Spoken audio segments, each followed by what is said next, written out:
Magandang araw, ako si Albert Einstein at narito ako ngayon upang pag-usapan natin ang electromagnetic radiation. Ang electromagnetic radiation ay isang espesyal na uri ng enerhiya na naglalakbay sa mga waves through space. It is like a wave of energy that can move without needing anything else to carry it, even in empty space. Ang EM radiation na ito ay may 7 uri: radio waves, microwaves, infrared, visible light, ultraviolet, X-ray, and gamma ray. Naisip mo na ba kung paano tayo nakikipag-ugnayan sa malayong distansya? Ito ay dahil sa radio waves. Ang radio waves ay ang electromagnetic wave na may pinakamababang energy at frequency, subalit ito naman ang may pinakamahabang wavelength. Ang mga radio waves ay napoproduce sa pamamagitan ng pag-oscillate ng electricity gamit ang isang antena. Ang antena na ito ay ginagamit upang ma-transmit ang sound and picture information sa malalayong distansya. Ang radio waves ay maaaring mag-extend sa wide range ng wavelengths. Bahagi ito ng electromagnetic spectrum na ginagamit sa pakikipag-ugnayan, paglalayag at maging sa medisina. Kadalasan itong ginagamit sa radyo, telebisyon at cellphone. Sa paglalayag naman ay ginagamit ito para sa Global Positioning System o mas kilala sa tawag na GPS.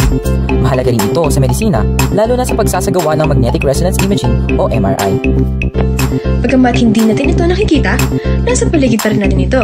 Ginagawang mas magaan at konektado ang ating magandang buhay!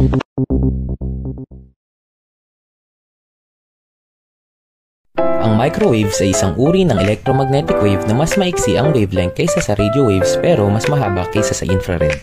Karaniwan itong ginagamit sa komunikasyon, radar systems at pagluluto. Alam mo ba na ginagamit ang microwave sa satellite transmissions? Nagpapadala ito ng impormasyon mula sa mga satellite patungo sa iba't ibang bahagi ng mundo. Sa pagluluto, inaabsorb ng tubig sa pagkain ang microwaves. Pinapainit ito at naluluto ang pagkain. Pati cellphones, gumagamit din ng microwaves para magpadala ng signal kaya tayo nakakakonekta sa isa't isa. Sa radar, ginagamit sa pagtukoy ng lokasyon ng bagyo, air traffic at bilis ng sasakyan. Ang GPS o Global Positioning System ay gumagamit din ng microwaves para matukoy ang eksaktong lokasyon natin sa mundo. Sa Bluetooth, ikinoconnect ang mga device gamit ang microwaves na may mababang range.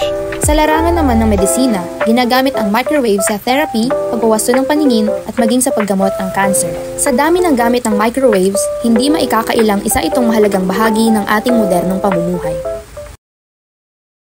Pag-usapan natin ang tungkol sa infrared light, isang kahanga-hangang bahagi ng electromagnetic spectrum na hindi natin nakikita gamit ang ating mga mata, ngunit nararanasan natin sa iba't ibang paraan. Ang infrared light ay isang wavelength na mas mahaba kaysa sa visible light, ngunit mas maikli kaysa sa microwaves.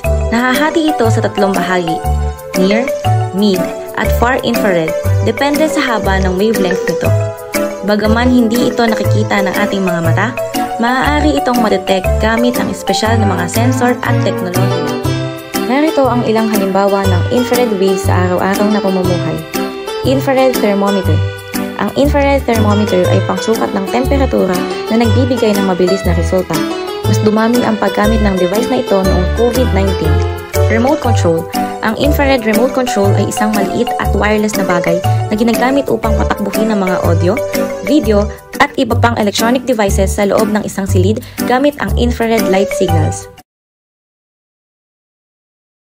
Ang liwanag na nasasaksihan ng ating mga mata ay ang natatanging klase ng liwanag na bumubuo sa maliit na bahagi ng pangkalahatang hanay ng iba't ibang uri ng liwanag at enerhiya. Kapag ang liwanag na nakikita ng ating mga mata ay dumaan sa salaming tagsulok, ang mga distansya ng hanay ng enerhiya at liwanag nito ay naghihiwalay na siyang nagreresulta sa pagkalikha ng bahaghari. Ito ay dahil bawat kulay ng enerhiya at liwanag sa hanay ay may kani-kaniyang spesipikong kulay na nakabase sa kanilang distansya. Ilan lang sa mga halimbawa ng visible light ay sunlight, mga ilaw sa bahay, apoy, rainbow, at mga screen ng telepono at TV. Gumagamit din ng lasers, traffic lights, at neon lights ng visible light. Ginagamit ang visible light sa iba't ibang aspeto ng ating buhay, sa lighting, sa teknolohiya, sa mga medical na imaging at komunikasyon tulad ng fiber optics. Ang visible light ay may malaking papel sa ating pang-araw-araw na buhay, mula sa natural na liwanag ng araw hanggang sa mga advanced na gamit sa teknolohiya at agham. Sunod ang ultraviolet. Ito ay panglima mula sa may pinakamahabang wavelength sa electromagnetic spectrum na may tatlong uri, ang UVA, UVB at UVC. Alam mo ba na ang salitang ultraviolet ay nakuha mula sa posisyon nito sa dulo ng visible light na kulay lila na siyang sinundan nito. Hindi gaya ng visible light, ito ay hindi nakikita ng tao, ngunit ang mga insekto na gaya ng bubuyog ay nasisilayan ito. Ang ultraviolet ay nagmumula sa araw kung kaya't ang araw ay tinuturing na natural na pinanggagalingan nito. Sa kabilang banda, may mga bagay na gumagamit ng ultraviolet radiation tulad na lamang ng mercury vapor lamps na kadalasang ginagamit sa stadiums, maging sa mga himnasyo ng paaralan, fluorescent at germicidal lamps na pumapatay sa bakterya at tanning beds na nagpapataas ng vitamin D levels ng tao. Ngunit, ang labis na pagbibilad sa araw at pagkonsumo ng mga bagay na gumagamit ng UV radiation ay nagdudulot ng sakit sa balat tulad na lamang ng sunburn, maagang pagtanda at skin cancer. Dahil dito, ang paggamit ng proteksyon tulad ng sombrero, sunglasses at sunscreen ay inirerekomenda ng mga eksperto. Pangalawa sa huli ng spectrum ay ang X-ray.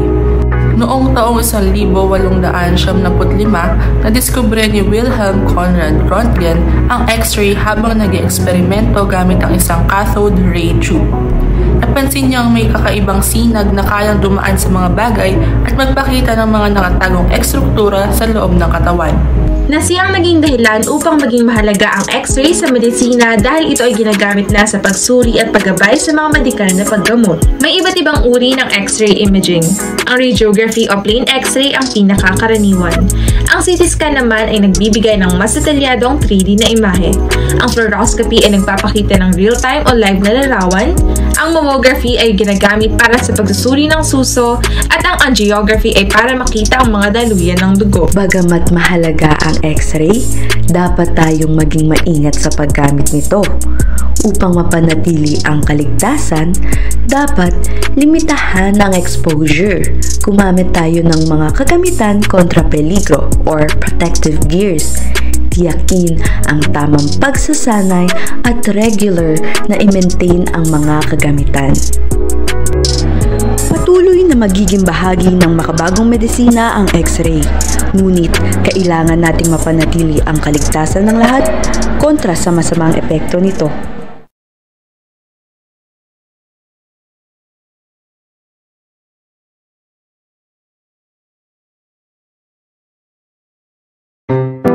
Ang gamma rays ay isang uri ng electromagnetic radiation na may pinakamaikling wavelength at pinakamataas na enerhiya mula sa nuclear radiation. Kadalasan ay nakikita ito sa mga elementong radioaktibo, katulad ng cobalt at zinc. Nag-aambag ito sa gamutan para sa imaging at paggamot sa cancer, sa industriya para sa sterilisasyon at inspeksyon, at sa pananaliksik para sa pag-aaral ng cosmic phenomena at material na pagsusuri. Pinangalanan nito ni Ernest Rutherford, kung saan ang pagpangalan ay nakabase sa abilidad nitong tumagos sa iba't ibang material. Ilan sa mga halimbawa nito ang sumusunod. Una, siguraduhin ligtas ang pagkain. Mapapakinabangan din ito upang maeksamina ang ating mga katawan. Sumunod, upang mapagmasdan ang mga aktibidad ng mga bulkan. Pagdetect ng crack sa infrastruktura. Paggamot ng tumor sa utak.